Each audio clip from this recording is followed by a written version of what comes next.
से शीला धीरे से पूछने लगी, चढ़ा के ठेका दे कोई। और कथा सुनिए, बैठिए, दे दीजिए, कोई कहते दिए ठेका के आगे सुनिए। तथा फिर प्रसन्न पति के साथ बैलगाड़ी द्वारा अपने घर को चली गई। तब से उसका अच्छा फूल ले लीजिए हो गया। वह अनंत व्रत करने से गौधन धन आदि संपूर्ण भरपूर घर हो गया। वह सोने से ग्रथित मणियों और मोतियों के हारों को भूषित होकर अतिथि पूजन में सर्वदा व्याकुल रहती थी। सुख में रहकर वह मणि युक्त करधनी तथा मोतियों की मालाओं से अलंकृत हो घर में पति के साथ उत्तम वस्त्र पहने हुई सावित्री के समान शोभित होने लगी। किसी समय पति ने बैठी हुई शीला के हाथ में बंधा हुआ डोरा देखा।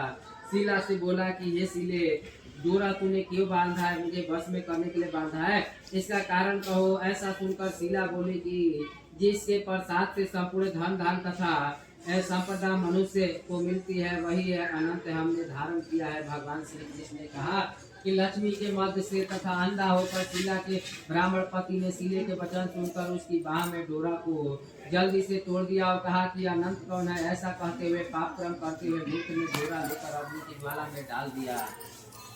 तथा उधर शीला व्याकुल होकर हाहाकार करती हुई दौड़ पड़ी। उसने डोरे को लेकर दूध में डाल दिया। इस पाप कर्म से उसकी वह लक्ष्मी नष्ट हो गई। गौ आदि छोड़ ले गए, घर में आग लग गया, सब धन नष्ट हो गया। जो जिस तरह आया था धन उसी तरह चला गया। इस तरह कुटुंब में भी कलह होने लगा, भाइयों में भी लड़ाई होने लगी। अनंत की फेंकने के पाप से घर में दरिद्रता घुस आई।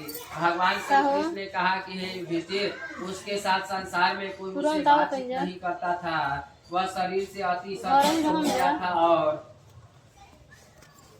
ना समझ में आई, बताए समझ में तथा मन से दुखी रहता था। बड़े भारी दुख को पाकर कौंडिन्य मुनि ने अपने पत्नी शीला से कहा कि हे शीले, एकाएक उत्पन्न शौक के कारण मैं दुखी हो गया हूँ और मेरा संपूर्ण धन हो गया, धन नष्ट हो गया है। सर्वजनों में कलह होता है और मुझसे कोई बात नहीं करता। शरीर में नित्य ज्वर रहता है, जो कफ रहते हैं, चित्त में बड़ा खेद होता है। इसका क्या कारण है तुम जानती हो?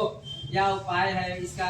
मेरे भाग्य में क्या अच्छा है? ऐसा सुनकर शीले है संपूर्ण जिसका ऐसे सुंदर स्वभाव वाली शीलापति से बोली कि अनंत भगवान के फेंकने से यह सब प्राप्त हुआ है, पाप प्राप्त हुआ है। हे महाभाग्य, तथा उसके लिए उपाय करे तब सब ठीक हो जाएगा। ऐसा उसके कहने पे वह ब्राह्मण मन में हरि भगवान के शरण में गए। इसके अनंतर कौंडिन्य मुनि खेत को प्राप्त कर वन को चले गए। वहाँ उत्तम ब्राह्मण वायु व्रत कर तप को करने की इच्छा हुई।